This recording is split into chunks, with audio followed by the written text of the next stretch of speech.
प्यारे बच्चों नमस्कार, स्वागत है आपका चैनल कृष्णा क्लासेस में। पिछले वीडियो में हम लोगों ने 13वां सवाल प्रश्नावली 5.2 का किया था।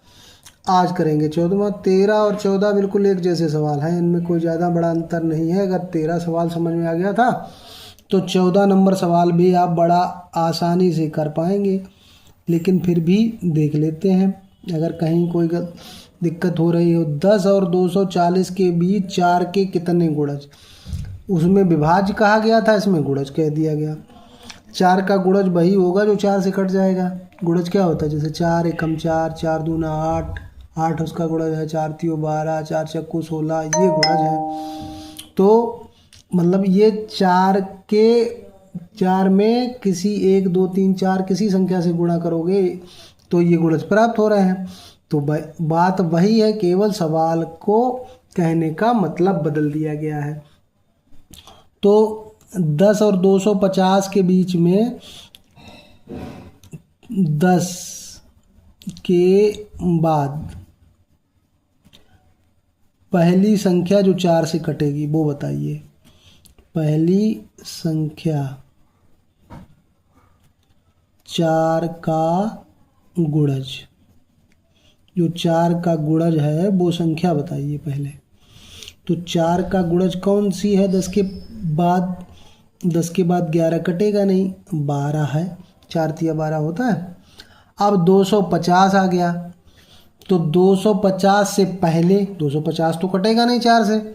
इसके लिए कल हमने आपको ट्रिक बताई थी। क्या बताया था? कि जिससे गुणज या जिससे विभाज्य करना है उसमें लास्ट वाली संख्या भाग दे दो।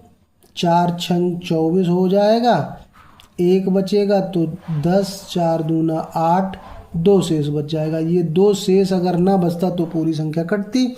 इसका मतलब 250 के ठीक पहले 4 का गुणज, ठीक पहले 4 का गुणज कौन संख्या होगी? 250 में 2 कम करना है, क्योंकि 2 शेष बच गया, ये 2 नहीं बचना चाहिए था, 248। अब बस सवाल लग गया। आपको पता होगा ये एक सीरीज की पहली संख्या 12 है, दूसरे में 4 4 का अंतर करते जाना है या 4 का पहाड़ा पढ़ते जाना है। तो श्रेणी आपकी कौन सी बनेगी? श्रेणी कौन सी बनेगी? एक तो बनेगी 12, अगली संख्या कौन सी होगी? 4 बढ़ाते जाइए खाली, 16, 20 और लास्ट में जो आएगा वो कौन सा होगा? 248।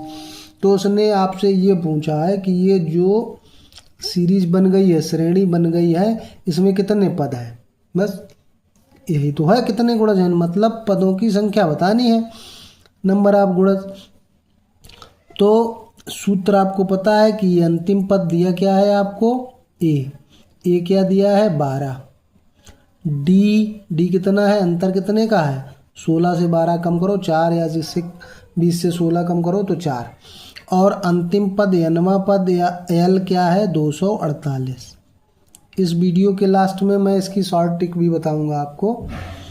तो an बराबर सूत्र अगर आप लगाएंगे तो a + n - 1 × d होता है। ये तो 248 है, a 12 है, d 4 है और उसके साथ आपको n - 1 लिखना है। उसके साथ n - 1 ये आएगा। तो ये 12 को इधर पक्षांतर करना 248 तरफ। तो इतना तो आप जानते ही हैं कि प्लस वाली संख्या इधर आती है तो कैसी हो जाती है? माइनस की। और ये 4 के गुणा में n - 1 है। तो 4 के गुणा में n - 1, अगर इसका मान हम पूछे तो 248 से 12 घटा दो तो 236 बचा।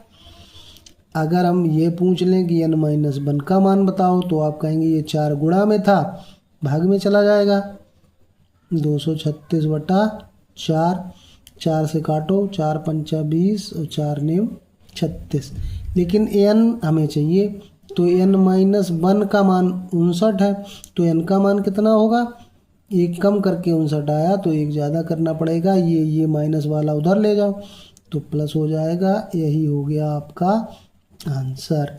सवाल समझ में आया है तो क्या करना है, वीडियो को लाइक करना है, चैनल को सब्सक्राइब करना है अगर नहीं किए हैं सब्सक्राइब, और एक आध दोस्तों को भी बताना है कि कितनी अच्छी तरह से इस चैनल पे पढ़ाया जाता है। पढ़िए मेरे साथ, फ्री में, कोचिंग की कोई ज़रूरत नहीं है। पीछे वाले चैप्टरों के लिए कक्षा 10 क्लास 10th मैथ्स की एक प्लेलिस्ट बनी हुई है मेरे चैनल पे, उस पर देखिए, सब पीछे के चैप्टर आपको पूरे लगे हुए सवाल मिल जाएंगे।